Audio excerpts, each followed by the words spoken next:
Connaissez-vous mon firmin? C'est un homme épatant. Et si je soigne mon turban, c'est pour qu'il soit content. D'où vient ton envie de passer du métier de costumière à comédienne? Bah c'est logique. Non, souvent, par exemple, j'ai souvent entendu des interviews, c'est un fantasme. C'est que j'ai souvent entendu des chanteuses qui disent alors comment c'est venu la musique? Bah c'est normal, mon père est guitariste, ma mère est violoncelliste, du coup la musique est en moi. Je pourrais dire la même chose, moi aussi la musique est en moi, mon père est maçon, ma mère elle fait des gâteaux, la musique est en moi. The Rhythm and Blues. En 2006, tu fais écouter des maquettes de chansons à Philippe Delmas, qui a été séduit par ton univers. Comment par la suite s'est déroulé ce premier album Emballage d'origine?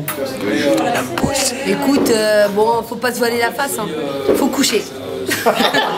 Il faut coucher. Tu veux réussir dans la chanson, il faut coucher.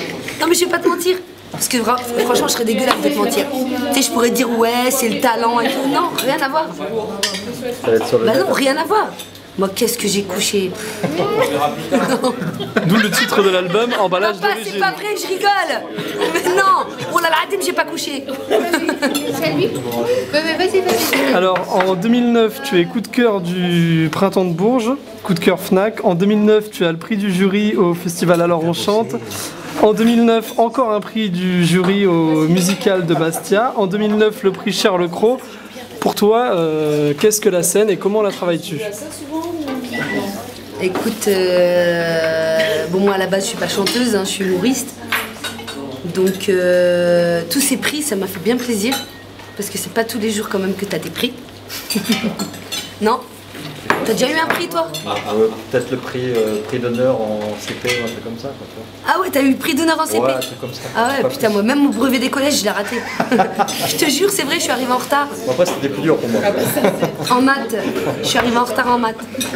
Non, c'est vrai. Non, bah oui, enfin, comment je travaille? Bah je travaille dur. Très dur. Et puis surtout, le plus difficile. Ouais. Oh, dis donc, tu vois pas que je suis en interview là? Punaise. Non, mais attends, si j'étais Nolwenn ou Lady Gaga ou Zaz, t'aurais fait ça? Non. Tu comprends? Je voulais être aussi un peu star en fait. Ouais, bon, en même temps, c'est bien, c'est nature, ça fait familial. Bon, alors, je suis business, c'est vrai. Laisse un peu de place aux autres. Non, c'était Donc, si tu veux bien, on va parler des kiffs de Karimouche, ta collaboration rêvée. Alors ma collaboration rêvée, c'est toujours quand même assez, c'est assez délicat. C'est assez délicat parce que même ma maison de disques et tout, par exemple, tous les featuring que j'ai envie de dire, featuring, ça veut dire Zahma, tu fais un duo avec quelqu'un, en charentais, Zahma. Bah, j'ai envie de faire que des featuring avec des gars qui sont morts. Donc c'est un peu, bah, c'est un peu galère. Bah, par exemple, Jacques Brel, tu connais? Oui, très. Bob Marley, Edith Piaf, Fréhel. Donc un Edith Sinon, Piaf, si j'aimerais beaucoup, par exemple, j'aime beaucoup, il y a plein de gens que j'aime. Bon, Zebda déjà, moi Zebda, voilà, c'est mes frères, et puis j'ai une grande admiration pour ce groupe. Après, il y a plein de collaborations, bien sûr, que j'aimerais. Catherine Ringer. Non, elle n'est pas morte, Catherine Ringer. Ouais. Catherine Ringer, si tu vois cette interview, c'est un appel. Sinon, non, je sais pas. Non, non, j'ai pas d'envie particulière. J'ai plein d'envies, mais... Ouais, je sais pas. Ok, donc on dira plein de collaborations. Ton dîner... voudra bien, non, pas tout le monde. Parce que s'il y en a qui viennent et qui me disent non... Ton dîner idéal. Regardez les deux. Mon dîner idéal. Tout petit peu. Ouais, je suis pas super. Oui, c'est vrai. Ils ont fait un peu d'approcher. Oh, je crois que mon dîner idéal, c'est... Il y a ce qui C'est un soir de Ramadan, quand c'est l'heure de manger, ça c'est le dîner idéal. Ton meilleur ennemi? Mon meilleur ennemi, c'est... Alors je pourrais dire mon pire aussi, c'est moi-même. Toi et la politique? Leicester. Joker, je peux appeler un ami. Ton disque de chevet? Et Jean, il est où? Mon disque de chevet, Il manque Jean. Greg, tu peux passer la sauce? j'aime beaucoup Missy Elliott. On va rajouter une table. J'aime beaucoup Björk. On va dire que mon disque de chevet, c'est Médula de Björk. Ton livre de chevet? Mon livre de chevet, c'est Comment je suis devenue stupide. Ton kiff insoupçonnable? Ton kiff insoupçonnable? Mon kiff insoupçonnable, le cochon. C'est qu'il a fait. Tu es doué pour... Je suis douée pour plein de choses. Je suis douée pour faire le ménage. Je suis douée pour faire des blagues. Je suis douée... Dis-lui, je suis douée pour quoi? Kiff, je suis doué pour quoi? Pour raconter. Pour raconter, pour tout. Voilà, il a dit pour Tu es tout. doué pour tout. Ah, pas tout. Ton expression préférée? Mon expression préférée, c'est... Dites-moi pas que c'est pas vrai. Dites-moi pas que c'est pas vrai. C'est de la vérité. La vérité de la vérité, ou la adin si je mens. Non, mon expression préférée, c'est... Oh, Jean-Pierre, c'est quoi mon expression préférée? Mon expression préférée.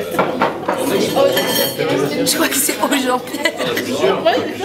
Alors, c'est laquelle ta préférée? Tous les deux, et il y a deux personnes au corps d'or. Joe et voilà. C'est ça, voilà. Alors t'en as une, Voilà. 3 et 600. t'en as une que tu dis quelquefois, c'est Bouli-Bouli-Boula. Bouli boula. Bouli boula. Moi, ça m'a dit bouli boula. Ah, bougnouli bougnoula. Ah, c'est mieux ça. C'est pas vrai. Est-ce que tu as Et dire toujours que ça fait rêvé... 3 ans que je joue avec lui. Putain. Ce que tu as toujours rêvé de faire? Moi, j'ai toujours rêvé d'être une super-héros. J'ai toujours rêvé de pouvoir arrêter le temps. Juste pour faire mes courses. Genre, t'arrêtes le temps. Tu fais tes courses tranquille. Tu sors et tu remets le temps. C'est bien ça, non? Ça donne envie, toi aussi, à vous. Dans 10 ans, tu aimerais Je être... serai une super-héros. Dans 10 ans? Et tu arrêteras le temps. Dans 10 ans, je serai d'une beauté incroyable, insoupçonnable, d'une intelligence insoupçonnable, riche, Inch'Allah, comme ma mère elle dit, là, tu millions, Inch'Allah. Non, je sais pas, je me vois pas dans 10 ans en fait. Je verrai bien, on dit, hein, non. C'était donné rendez-vous. C'était donné rendez-vous dans 10 ans. Même jour, même heure, même pas. Les interviews de Flo, ils durent 7 heures. Hein, 7 heures, grand bleu. Quand tu étais petite, tu voulais être... Quand j'étais petite, je voulais être mon père. Quand tu seras vieille, tu voudras... Je voudrais être ma grand-mère. Ne pas être vieille. Quand je serai vieille, quand je serai vieille, j'espère que... Oh, j'espère que je serai pas chiante. Tu vois, genre les vieilles chiantes, quoi. Non, j'espère pas. Franchement, je préfère mourir avant. Et pour finir, si tu étais un personnage, tu serais... Je serais Tom Rider. Je serais Carimouche. Tu connais? Le mot de la fin, quelque chose à ajouter, tes projets futurs, qu'est-ce qui arrive pour 2013? Bah, si l'apocalypse n'a pas lieu, alors je vous donne rendez-vous en 2013 et je peux vous dire un truc, ça va groover dans les chaumières. C'est moi qui te le dis. Ah, ça ou... Ah, ça, tiens. Filme mes cousins, regarde, ils vont te dire.